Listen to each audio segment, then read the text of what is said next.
चलिए, इस वक्त हमारे साथ हैं। अब क्या है कि सर, दिल्ली में और हरियाणा में और वेस्टर्न उत्तर प्रदेश में और पूरे नॉर्थ में आज की तारीख में जो नीट का स्कैम है वो बहुत ज़ोरों में चल रहा है। And even in Bombay, even over here in Mumbai, या मतलब, और even in Chennai, even in Thiruvananthapuram and in Bangalore, students are really and truly they need to know what's going on. मतलब ये क्या हो रहा है यार? इतनी देर तक बच्चा पढ़ाई करता है, इतने साल पढ़ाई करता है, उसके बाद वो पेपर देता है और उसके बाद उसको मालूम पड़ता है कि इतने ज़्यादा लोगों को पूरे 720 के 720 आ गए, 720 आउट ऑफ 720 आ गए, और जिसमें से 6 स्टूडेंट्स ऐसे हैं जो एक ही एग्जाम सेंटर वाले 720, 67 कैंडिडेट्स, 719 और 57, तो कितने, and all from the same joining Haryana, from Haryana and from the same coaching classes. And Bihar में केस हुआ, यूपी में केस हुआ, और प्रदीप गुजरात में केस हुआ है, और प्रदीप जी ग्रेस मार्क्स दे दिए लोगों को। Yes yes yes, with the आम आदमी party in Delhi has decided to launch a huge agitation। बिल्कुल सर। और उसके बारे में और बाकी अन्य विषयों के बारे में बात करने के लिए इस वक्त हमारे साथ हैं आम आदमी। नमस्कार। नमस्कार। महमूद देशमुख साहब, जय हिंद। जय हिंद महमूद देशमुख साहब।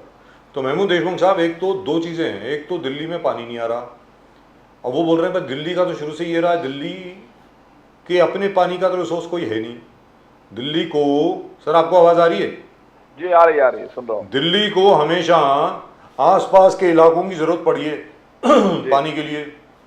अब वो कहते हैं कि हरियाणा जान करके पानी रिलीज नहीं कर रहा दिल्ली का, जबकि उत्तराखंड से उनकी डील हो चुकी है और वो पानी दिल्ली के लिए तो उत्तराखंड ने रिलीज कर दिया है, लेकिन वो हरियाणा से ही आएगा ना। अब वो कहते हैं कि अब जैसे आतिशी जी ने कहा कि भाई हरियाणा की सरकार जो है वो पानी रिलीज नहीं कर रही, जान करके ये दिखाने के लिए कि आम आदमी पार्टी की सरकार जो है वो निकम्मी सरकार है। और दूसरा, ये बच्चों के एग्जाम का मैटर आ गया। ये क्या है? अब 12 बार के 18 बार पता नहीं वो एग्जाम के पेपर लीक हुए हैं उत्तर प्रदेश बिहार में, और ना अब ये नीट का जो है ये एक और स्कैम आ गया। मतलब ये तो बच्चों के भविष्य के साथ खिलवाड़ हो रहा है, और इसको आम आदमी पार्टी बड़े जोर शोर से ले रही है। महमूद देशमुख साहब, आप बताएं इसके बारे में, प्लीज बोलिए। ऐसा है बजाज साहब, आज ही दिल्ली में मतलब इसके मामले में प्रदर्शन हुआ है आम आदमी पार्टी की तरफ जी हुआ है, और कल जो है वो पूरे देश में, पूरे मुंबई में और महाराष्ट्र में मतलब प्रदर्शन होने जा रहा है। लेकिन मैं समझता हूँ कि कोई कुछ भी कर ले, इन पे कोई असर नहीं होने वाला है, क्योंकि ये सब इसके अंदर ये सिर्फ मतलब चंद लोग इन्वॉल्व नहीं है। तो इसमें इनके शिक्षा मंत्री इन्वॉल्व है, भारतीय जनता पार्टी के बड़े नेता, भारतीय जनता पार्टी की सरकार इसके अंदर इन्वॉल्व है। जहाँ पे सरकार का इन्वॉल्वमेंट अगर आता है तो वहाँ पे फिर आप क्या कर सकते हो। लेकिन ये लड़ाई जो है, जैसे अभी थोड़ी देर पहले संजय सिंह जी ने कहा है आज कि भाई ये लड़ाई अब मैदान में भी लड़ेंगे और संसद में भी लड़ेंगे, है ना जी। लड़ाई लड़ने का काम है, लड़ेंगे, क्योंकि ये देश के मतलब भविष्य का सवाल है। देश के जो मतलब जिनको हम देश का भविष्य कहते हैं, नौजवान है जो हमारा जवान है ना, हमारा जो विद्यार्थी है, तो उसके भविष्य का सवाल है। तो उसके लिए तो रास्ते पे उतर के लड़ाई लड़नी पड़ेगी, तो भी लड़ाई लड़ी जाएगी, और मैं समझता हूँ ये पूरे देश में लड़ाई लड़ी जाएगी। अब जैसे अभी आपने कहा ना कि 67 बच्चे ऐसे हैं जिनको 720 में से 720 मार्क्स मिल रहे हैं जी। ये कैसे पॉसिबल होगा? एक आध दो समझ में आ जाता है, और एक ही सेंटर पे 6 बच्चों को मतलब मार्क्स मिल रहे हैं सेम। तो ये सिर्फ धांधली की जा रही है, बहुत बड़ा मतलब घोटाला है, ये बहुत बड़ा भ्रष्टाचार है, और ये भ्रष्टाचारों की ही सरकार है। भारतीय जनता पार्टी नहीं है, भ्रष्टाचारी जनता पार्टी है। दो चीजें, एक नीट स्कैम और दूसरा है आपने सेबी के पास आप लोग के पूरे डेलीगेशन आज गए थे। आपने कहा कि स्टॉक मार्केट स्कैम हुआ है, collected to exit polls. Amit Shah, prime minister Modi, Nirmala Sitharaman, उसमें मोदी जी और अमित शाह जी बात किए स्टॉक मार्केट के बारे में, एग्जिट पोल्स के बारे में। आपके पूरे डेलीगेशन इंडिया अलायंस के आज सेबी के ऑफिस में गए थे, बोले we want a complete investigation, stock market scam linking to exit polls. ये बहुत बड़ा स्कैम है, one of the biggest scams जैसे। नाउ आप दोनों, नीट भी एक स्कैम है और बोलिए स्कैम है। नहीं, ये सच्चाई है ना। देखिए लास्ट टाइम जब रिजल्ट के पहले आपने देखा होगा, है ना, मतलब शेयर मार्केट इतने ऊंचाई पे चला गया कि मतलब लोग हैरान हो गए कि भाई ऐसे कैसे हो सकता है। देखिए वो सीधी सी बात है, ये इनकी साजिश थी। इन्होंने मतलब उस टाइम में ऐसे हवा चलाई। ये जो एग्जिट पोल है ये बहुत बड़ा जुआ है। मैं समझता हूँ कि ये इसके ऊपर एक्चुअली बैन करना चाहिए एग्जिट पोल पे ही। और एग्जिट पोल का इस्तेमाल करके इन्होंने शेयर मार्केट को ऊंचाई पे लाया, लोगों के पैसे उसमें ही लगवा दिए। भाई चलो मार्केट उठ रहा है तो लोगों ने पैसे लगा दिए और फिर मार्केट गिर गया। आपने देख लिया होगा एग्जिट पोल का रिजल्ट क्या आया। एग्जिट पोल तो 400 पार जा रहा था ना। भारतीय जनता पार्टी खुद कहती थी कि हम 400 पार जा रहे हैं। आपने देख लिया होगा आज ये बैसाखी पे सरकार बनाना पड़ा है इनको। तो ये वाकई में इसका इंक्वायरी होनी चाहिए, सेबी की भी इंक्वायरी होनी चाहिए, साथ ही साथ नीट के मामले में भी इंक्वायरी होनी चाहिए। लेकिन इंक्वायरी करेगा कौन? सवाल, सबसे बड़ा सवाल यह है कि इसके बारे में इंक्वायरी करेगा कौन? क्योंकि चोर ही मतलब चौकीदार है, तो फिर उम्मीद किससे किया जाएगा? एक उम्मीद बनती है कोर्ट से। अब देखेंगे फिर आगे की लड़ाई कोर्ट से होगी। लेकिन आपने सर पानी के बारे में भी कुछ नहीं बताया मुझे। पानी के मामले में देखिए सर, ये ऐसा है ना, दिल्ली सरकार को बदनाम करने के अगले साल फरवरी 2025 में विधानसभा चुनाव होने जा रहे हैं दिल्ली में, है ना। तो ये भारतीय जनता पार्टी चाहती है, केंद्र सरकार बैठी हुई जो चाहती है कि किसी तरीके से, और इनके जो एलजी बैठे, ये किसी तरीके से मतलब आम आदमी पार्टी की सरकार दिल्ली में जो है वो बदनाम हो जाए जी। और पानी का मसला ऐसा होता है कि बहुत ही मतलब एक जरूरी चीज है कि हर इंसान के लिए, तो पानी को रोका जा रहा है जानबूझ के। कभी ये पानी को रोकते हैं तो कभी पानी ज्यादा छोड़ के मतलब वहां पे बाढ़ की जैसी हालात पैदा कर देते हैं। जी बिल्कुल, मतलब है ना। तो किसी तरीके से लोगों को परेशान करो, ताकि जनता जब परेशान होगी तो उसका ब्लेम किस पे जाएगा? वहां की जो सरकार है, राज्य सरकार है, उस पे। लेकिन मैं समझता हूँ वहां की जनता जागरूक है, वो समझ रही है भारतीय जनता पार्टी के हथकंडों को, कि ये जानबूझ के मतलब इस तरीके से परेशान करने का काम कर रहे हैं। लेकिन मैं समझता हूँ इतना गिर के राजनीति नहीं होनी चाहिए। प्रदीप जी, लोगों के जीवन से आप खेल रहे हो, अगर उनका किसी का पानी रोक रहे हो, वो मतलब ये अच्छी बात नहीं। मोदी 3.0, प्राइम मिनिस्टर मोदी 3.0, सशक्त और समृद्ध भारत, मोदी जी का कहना है। बोले कि देखो हमारे policies 8.2 GDP growth, Fitch international rating agency ने 7.2% ग्रोथ, वर्ल्ड बैंक ने कहा कि फास्टेस्ट ग्रोइंग इकोनॉमी। ये मोदी जी के 3.0 का पॉलिसीज उसको एस्टेब्लिश कर रहा है कि ढंग से एक्सपोर्ट्स एकदम ऊपर उठाए हैं, $35 बिलियन से लेकर $38 बिलियन। ये सब मोदी जी की वजह से हो रहा है, मोदी जी के पॉलिसीज की वजह से हो रहा है। और जो 3.0 लोगों का विश्वास है एनडीए पर। महमूद जी, प्रदीप जी, मोदी जी की गारंटी तो है, जो 303 से लेके 243 पे 240 पे आ गई है ना। आप मुझे बताइए, कल तक मोदी सरकार, मोदी गारंटी चल रहे थे, आज जाके ये जमीन पे आ गए। अब ये कहते हैं कि एनडीए की सरकार है। मैं समझता हूं टीडीपी और नीतीश कुमार जी ने अगर इनको समर्थन नहीं दिया होता तो क्या आप समझते हैं कि ये सरकार बना लेते हैं? और आज भी स्पीकर का मसला अटका हुआ है। अगर स्पीकर का पद अगर उनको नहीं देते हैं टीडीपी को, तो मैं समझता हूं सरकार कभी भी गिर सकती है। लेकिन एक तो चीज ये तो जो है, हर कोई ये इंतजार कर रहा है कि अरविंद केजरीवाल को जल्द से जल्द जमानत मिल जाएगी। हर कोई ये उम्मीद कर रहा है, और उम्मीद ये भी है कि मनीष सिसोदिया साहब और सत्येंद्र जैन साहब भी आ जाएंगे। आपको क्या लग रहा है सर? देखिए ऐसा है कि मसला तो ये सुप्रीम कोर्ट में है। हम उम्मीद यही करेंगे कि मतलब जल्द से जल्द मतलब वो रिहा कर दिया जाए और फिर आगे की रणनीति तय होगी। लेकिन जहां तक मैं कहता हूँ, ये भी मोदी गारंटी कहाँ है? कुछ नहीं है, एक सिर्फ एक हवा बनी हुई थी। 400 पार, 300 पार, 370, ये सब कहाँ चला गया? आपको याद होगा प्रदीप जी, बजाज साहब, लास्ट इसमें मैंने कहा था आपके चैनल पे कि महाराष्ट्र में इंडिया अलायंस को 30 सीट मिलेंगी, है ना।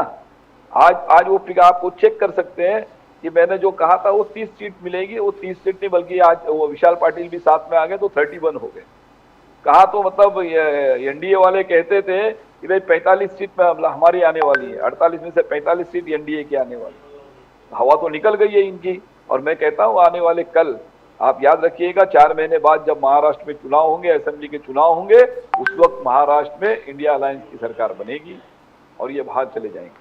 महमूद जी, मगर यहां पर महाराष्ट्र में आज ओबीसी के नेता लक्ष्मण हाके जी भूख हड़ताल पे बैठे। ओबीसी नेता भूख हड़ताल पे बैठे, भुजबल जी शायद मिलने जा रहे हैं, बाकी ओबीसी पंकजा मुंडे वगैरह ऑलरेडी मिलने गए। एक जगह जरांगे पाटिल जी आंदोलन पर बैठे, मराठे मनोज जरांगे पाटिल मराठा आंदोलन के लिए, मराठा रिजर्वेशंस के लिए, ओबीसी रिजर्वेशंस बचाने के लिए लक्ष्मण हाके जी बैठे। तो क्या होगा महाराष्ट्र में, किस प्रकार से आप देखते हो, कौन सा फ्यूल है? भुजबल साहब इस तरह भुजबल साहब निकल रहे हैं, बोले उद्धव जी को ज्वाइन, तो क्या चल रहा है महाराष्ट्र में? पॉलिटिकल स्टेबिलिटी और पॉलिटिकल कैसे सीन देखते हो आप? देखिए ऐसा है, मैं आपको कहता हूं कि मनोज जरांगे पाटिल जो है वो काफी दिनों से मतलब उपोषण कर रहे हैं मराठा आरक्षण के लिए। उन्होंने ये नहीं कहा है कि ओबीसी का आरक्षण मतलब ये करके हमें मिलना चाहिए, वो अपनी बात रख रहे हैं। और ये मसला जो है ये गवर्नमेंट का है, स्टेट गवर्नमेंट ने सोचना चाहिए। ये कल तक ये 1 महीने का टाइम लेते हैं, फिर 2 महीने का टाइम लेते हैं। ये मैं समझ रहा हूँ ये मराठा समाज हो या ओबीसी समाज हो, इनकी भावनाओं से खेलने का काम महाराष्ट्र शासन कर रही है, और इसका जो असर इनको आने वाले चुनाव में भुगतना पड़ेगा। मगर लेकिन अभी तो क्या हुआ है, एक मनोज जरंगे पाटिल साहब वो उपोषण पर बैठे थे और उनका आंदोलन चल रहा था मराठा समाज के लिए। अब लक्ष्मण हाके जी बैठ गए हैं ओबीसी समाज के लिए। वो कहते हैं कि हमारा ओबीसी समाज का जो रिजर्वेशन है उसको काटे बिना आप मराठों को आप आरक्षण दे ही नहीं सकते। तो अभी लक्ष्मण हाके साहब का जो नया आंदोलन शुरू हुआ है, और जालना में तो उन्होंने जो पुणे कोल्हापुर रोड है उसको रोकने की कोशिश करी है, वहाँ पे टायर जलाए हैं, बहुत कुछ जलाए हैं। अभी हम बात कर रहे हैं लक्ष्मण हाके जी की, ये मनोज जरंगे पाटिल जी हैं जो अभी स्क्रीन पर हैं। जी क्या कहेंगे सर? देखिए ऐसा है ना सर, ये टायर जलाना या रास्ता रोको करना है ना, हिंसक आंदोलन करना ये ठीक नहीं है। लोकतंत्र में सभी को अधिकार है अपनी बात रखने के लिए, अनशन पे बैठना है, भूख हड़ताल करना है, आप कीजिए, धरना मोर्चा आंदोलन कीजिए। लेकिन राष्ट्र की संपत्ति, राज्य की संपत्ति को नुकसान पहुंचाना या लोगों को नुकसान पहुंचाना ये ठीक नहीं। और वो ये जो कुछ चल रहा है, मैं समझता हूँ लक्ष्मण हाके जी के पीछे इसे छगन भुजबल जैसा नेता होंगे, ये ओबीसी के वोटों का पोलराइजेशन करने की कोशिश कर रहे होंगे, जहां तक मैं समझ रहा हूँ। क्या आपको इन द हिंडसाइड पहले जो आंदोलन इंडिया अलायंस का चला, उसमें आप अभी कह रहे हो कि नीतीश कुमार है, नायडू जी है टीडीपी के, तभी एक प्रस्ताव ऐसा आया था कि नीतीश कुमार जी को कन्वेनर अपॉइंट कर लो, बिकॉज नीतीश कुमार जी खुद शरद पवार जी के साथ ये पूरे इंडिया अलायंस का एक जो बीज उगवाने का काम उन्होंने किया था। मगर केजरीवाल जी अपोज किए, ममता बनर्जी अपोज किए, बोले कि नहीं मल्लिकार्जुन खड़गे बनेगा कन्वेनर। क्या आपको हिंडसाइड में लगता है कि शायद कन्वेनर अगर नीतीश कुमार जी को बनाते तो आज तस्वीर कुछ और होता पॉलिटिकली? इंडिया अलायंस शायद मेजॉरिटी में आते, सरकार इंडिया अलायंस का होता। तो हिंडसाइड में नहीं लग रहा कि थोड़ा सा गलती हो गया? आप नीतीश कुमार कन्वेनर बनते तो पूरे चेंज हो जाते अब तक? नहीं, देखिए ऐसी कोई बात नहीं है। नीतीश कुमार जी को कन्वेनर अगर नहीं बनाया गया तो आप भी समझ सकते हैं कि नीतीश कुमार जी का कोई भरोसा नहीं करता है ना। हो सकता है कि वो कन्वेनर बनने के बाद में भारतीय जनता पार्टी के प्रेशर में वहां चले जाते हैं। तो आप दिमाग से निकाल दीजिए कि मतलब बनने नहीं बनने से कुछ नहीं होता है। लेकिन जो भी हुआ है, मैं आपको समझता हूँ ये जो जीत है, अगर भले ही आप कहते होंगे कि नरेंद्र मोदी प्रधानमंत्री बन गए,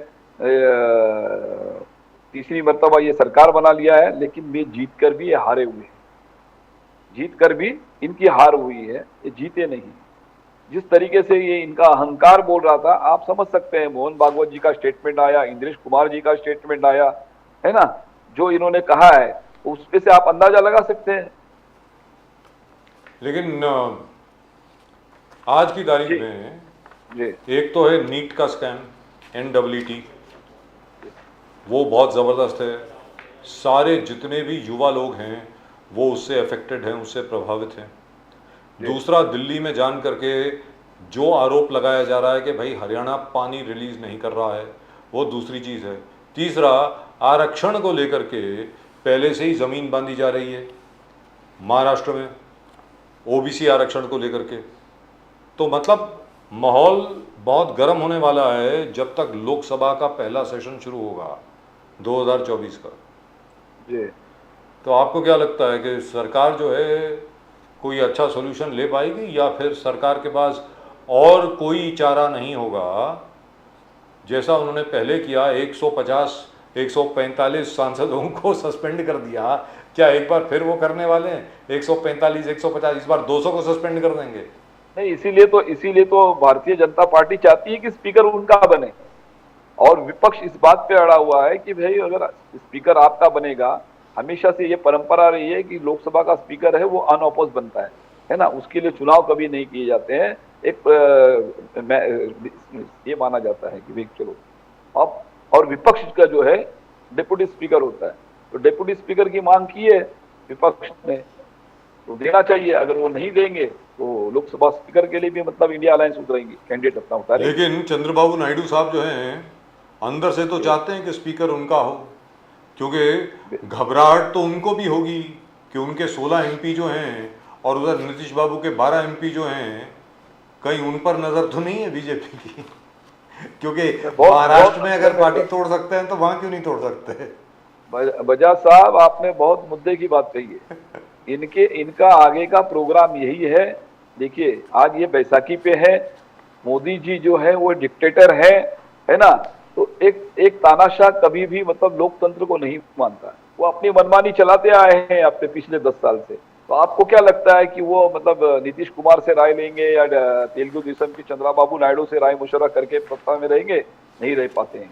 ये आने वाले कल में जैसे ही स्पीकर इनका बन जाएगा, है ना, सेशन खत्म हो जाएगा, आने वाले कल में ये तोड़फोड़ की शुरुआत कर देंगे और अपनी मेजोरिटी बनाने के चक्कर में लग जाएंगे। सबसे इनका वही ईडी वाला सीबीआई वाला खेल करने की ये शुरुआत करेंगे, मैं आपको बताऊं। इसीलिए इनको स्पीकर अपना चाहिए। लेकिन मैं आपकी जानकारी में एक बात बता देता हूं, ये जो खेल है ये अब की नहीं चलेगा। हो सकता है कि 6 महीने बाद ही ये सरकार गिर जाएगी, तो हैरानी की बात नहीं होनी चाहिए। एमवीए का फायदा, केजरीवाल जी और उद्धव ठाकरे जी का अच्छा रिश्ता था।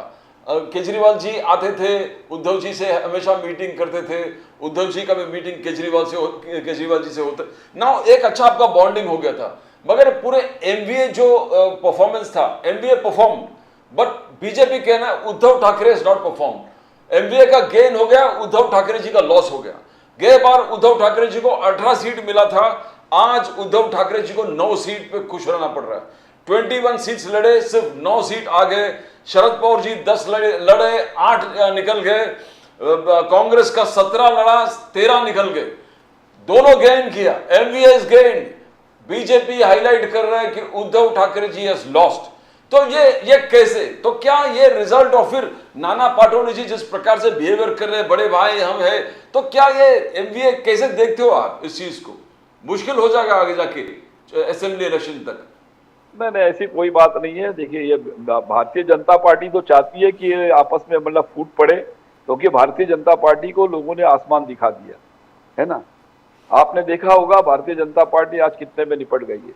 तो भारतीय जनता पार्टी चाहती है कि मतलब यहाँ पे उद्धव जी को मतलब भड़काया जाए, यहाँ पे किसी और को भड़काया जाए, इनका कम हुआ, इनका ज्यादा हुआ, ऐसी कोई बात नहीं है। एक कुल मिला के इंडिया अलायंस के हिसाब से अगर देखेंगे तो मैं तो इंडिया अलायंस देखता हूँ कि 48 में 31 सीट, मतलब वो विशाल पाटिल को अगर हम प्लस करते हैं तो 31 सीट एक तरफ होती है और 31 सीट जीते हैं। और इसी के सामने उसका कैलकुलेशन अगर आप करेंगे इंटू 6, तो मैं समझता हूँ कि 180 186 सीट बनती है। आने वाले विधानसभा में मेजोरिटी में इंडिया अलायंस की सरकार बनेगी महाराष्ट्र के अंदर। और इसीलिए ये बीजेपी भी जानती है, तो इसीलिए ये फूट डालो और राज करो की कोशिश कर रहे हैं, लोग गुमराह करने की कोशिश कर रहे हैं। बड़ी मुश्किल हो जाएगी सर बीजेपी। अरे भाई, उद्धव जी का सुनिए, उद्धव ठाकरे जी का सबसे बड़ा अगर नुकसान किसी ने किया है तो वो भारतीय जनता पार्टी ने किया है, कि उद्धव ठाकरे जी के लोगों को मतलब बहला के, फुसला के, भड़का के, ईडी की इंक्वायरी लगा के उनके 40 विधायकों को तोड़ दिया, है ना। शिंदे साहब किसके हैं? शिंदे साहब को बहका के आज उनका घर तोड़ने का काम अगर किसी ने किया होगा तो ये भारतीय जनता पार्टी ने किया। आज ये किस मुंह से बात कर रहे हैं कि मतलब उद्धव जी का नुकसान हुआ? ये तो ये मगरमच्छ के आंसू रो रहे हैं ये उद्धव जी का नुकसान हुआ। उद्धव जी का सबसे बड़ा नुकसान अगर बुरा करने की कोशिश अगर किसी ने की होगी तो मैं समझता हूँ वो भारतीय जनता पार्टी ने की है। लेकिन एक चीज तो है, उद्धव जी की पार्टी भी छीन ली, उद्धव जी का नाम भी छीन लिया, जो चुनाव चिन्ह है वो भी छीन लिया। उसके बाद भी उद्धव जी 9 सीट लेकर के आए। मुझे लगता है कि काफी अच्छी है परफॉर्मेंस जी। ये देखिए, अगर 9 सीट इनकी अगर पकड़ते हैं आप और 7 सीट उनकी है, शिंदे जी की, है ना। जी 9, 7, 16 हो गया। लास्ट टाइम 18 थी अगर देखा जाए तो। जी तो अगर आप शिवसेना के हिसाब से अगर जाएंगे तो 18 से 16 हो गए हैं, है ना। जी सेना के नाम पे ही ना, अगर जीते हैं तो सेना के नाम पे जीते हैं। बाला साहब ठाकरे जी का फोटो लगा के ही तो सेना जीते, एकनाथ शिंदे जी भी जीते हैं। तो सेना का कहाँ लॉस हुआ है? क्योंकि बाकी जगह से जो रिपोर्ट आ रही है वो ये कह रहे हैं कि भाई लोगों को मालूम ही नहीं था कि मशाल पे लगाना है या किस पे लगाना है। उन्होंने और वो पुराने जितने भी शिवसेना के उनका भाई अच्छा तीर कमान पे लगा के आ जाओ, दैट्स इट। नहीं देखिए, मैं समझता हूँ कि ये बहुत बड़ी उपलब्धि मानेंगे आप एक कम समय में, जी है ना। वो पवार साहब की मतलब वो तुतारी वाली निशानी हो जी या उद्धव जी का मशाल की निशानी हो, ये लोगों तक पहुंची। और मैं बार बार यही कहता था, देखिए नेता लोग चले गए या विधायक चले गए हैं, लेकिन जो शिवसैनिक है वो नहीं गया है, शिवसैनिक साथ में रहा है। तो उद्धव जी ने शरद पवार साहब की सलाह मान ली, क्योंकि शरद पवार साहब ने यही कहा था कि नया सिंबल है, नया नाम है, कोई बात नहीं, लड़ेंगे और बहुत अच्छे तरीके से लड़े, बेशक। आरएसएस अभी तक मणिपुर ऑपोजिशन इंडिया अलायंस चिल्लाते रहे मणिपुर। आज मोहन भागवत जी कह रहे हैं कि मणिपुर में आपको देखना पड़ेगा, काम करना पड़ेगा, ये आपका कर्तव्य है। ये मोहन भागवत जी ने मोदी जी और गवर्नमेंट को उन्होंने क्लियर कट कहा कि आपका कर्तव्य बनता है। तो आज ये कैसे आप देखते हो? आरएसएस आलोचना कर रहा है, आरएसएस का आलोचना ना, दैट इज वेरी सीरियस है, एक बहुत सीरियस स्टेटमेंट है मोहन भागवत जी। उसके बाद इंद्रेश कुमार जी भी कहा, उसके बाद उनके माउथ पीस ऑर्गेनाइजर जो है वो, तो बार बार आलोचना बीजेपी का आरएसएस ही कर। देशमुख जी एक minute so now this is something That's right, absolutely correct. Now this is something that the BJP has to address. यानी RSS was seeing it so long and they never commented, they never talked about it. Is this the right time for RSS to talk about it? If it was really concerned about Kashmir, Manipur, they could have talked about it earlier. एक साल पहले भी कर सकते थे, तभी आप direction दे सकते थे कि आपका कर्तव्य बनता है, आपका फर्ज है, जो भी उन्होंने नेशनल जो कहा कि maybe at that time Mr. Modi was too strong. Let's be very clear. There is a lot of देखिए ऐसा है and pushing even between the RSS and the BJP. Ji, I think we have got Mehmood Deshmukh साहब back. जी बोलिए देशमुख साहब। Screen थोड़ा सा ये हुआ जी, कोई बात नहीं, बोलिए आपकी आवाज आ रही है सर, बोलिए आ रही है। हाँ सरल, मी सरळ कहतो। Can we have Mr. Deshmukh on screen, please, if possible? If possible, please. Thank you so much. But all the same, I think they could have easily they could have easily done it. I mean, I think his gyroscope is slightly off. They'll have to tell him how to do it. Right. The fact is, they didn't do it up till now because they wanted to see the result. And that's it. And they thought that the result is problematic. I mean, from 303 for a party to come down to 240, that's a loss of 63 seats. And for the Congress from 52 to come up to 99 plus 2, that's a huge gain of almost 48 or 49 seats. So it's difficult to believe that Prime Minister Modi never knew that there's going to be a big fall, because we also, when we saw his speeches in Karnataka, we knew that when he is losing, he takes the hardline stand. Then he talks, his compass goes haywire, and he talks things that we never believe that Prime Minister Modi can talk on those particular lines. Where the RSS also highlighted that आपने जो political debates के discourse को इतना छोटे level पर लेके आए, that is not right. It doesn't do good for the country. But the same thing has been seen wherever there is a loss, there is a fall. Prime Minister Modi goes in the extremes. So we were ourselves were discussing that this is following the same pattern where Karnataka, he was losing it. Right. Let's go across to Mr. Mehmood Deshmukh. जी, देशमुख साहब बोलिए। हाँ sir बोलिए। वही RSS के जो debate है कि RSS आलोचना करने लगे मणिपुर के बारे में, आरएसएस आलोचना करने लगे, आपका कर्तव्य बनता है, कर्तव्य है, प्राइम मिनिस्टर का कर्तव्य है कि वो कोई भी स्टेट को अकेला नहीं छोड़ सकता, उन पर काम करना पड़ेगा, शांति लाना आपका कर्तव्य है। ऐसा सर देखिए, अभी आरएसएस भी जमीन पे आ गई है। ये दोहरी नीति है इनकी आप मुझे बताइए ना, मोहन भागवत जी पिछले 1 साल से क्या कर रहे थे? क्या ये देख नहीं रहे थे? इनको नहीं पता चल रहा था कि मोदी जी क्या कर रहे हैं? या मणिपुर जल रहा था, पूरा देश नहीं सारी दुनिया में मणिपुर के बारे में चर्चा हो रही थी, लेकिन उस वक्त आरएसएस के किसी नेता ने मतलब इस मामले में आवाज नहीं उठाई। जो नसीहत आज मोहन भागवत जी दे रहे हैं मोदी जी को, ये 1 साल पहले देते तो मैं समझता था बहुत अच्छा होता, लेकिन आज वो लीपापोती कर रहे हैं इस बात पे कि मैं किसी तरीके से इस माहौल को संभाला जाए, क्योंकि वो भी समझ चुके हैं कि मोदी जी जो है वो अभी फेल हो चुके हैं। मोदी जी ने गलत किया है, ये सबसे बड़ा सर्टिफिकेट आरएसएस दे रही है, क्योंकि आज बीजेपी के लोग कहते हैं ना कि आरएसएस हमारी माता पिता है ना, तो जब माँ बाप कहते हैं कि भाई हमारी औलाद गलत है, तो अब तो लोगों को मानना पड़ेगा इन्होंने गलत किया। मोहन भागवत जी तो ये भी कहते हैं कि भाई मुसलमान भी इस देश का नागरिक है, ईसाई भी हमारे हैं। अरे भाई, ये बात जो है आप मीडिया के सामने जो कहते हैं वो आप अपने मोदी जी को बताइए, समझाइए उनको। देश के संविधान से चलता है, न तो नई किसी मतलब आरएसएस की शाखा से चलना चाहिए। दुरुस्त बात। तो आपको क्या लगता है आगे क्या होने वाला है सर? अभी क्या होगा? आगे आगे किस बारे में पूछना चाहते हैं आप? मैं इस बारे में पूछना चाहता हूँ कि जितने भी इनके ऐसे कानून थे अभी तक जो ये चाहते थे कि बहुत जल्दी पार्लियामेंट में पास करवा दें, क्या वो हो पाएंगे, या आपको लगता है कि नायडू साहब और नीतीश साहब इनको रोकेंगे? जी बताएं। देखिए सर, ऐसा है कि अभी विपक्ष मजबूत हुआ है।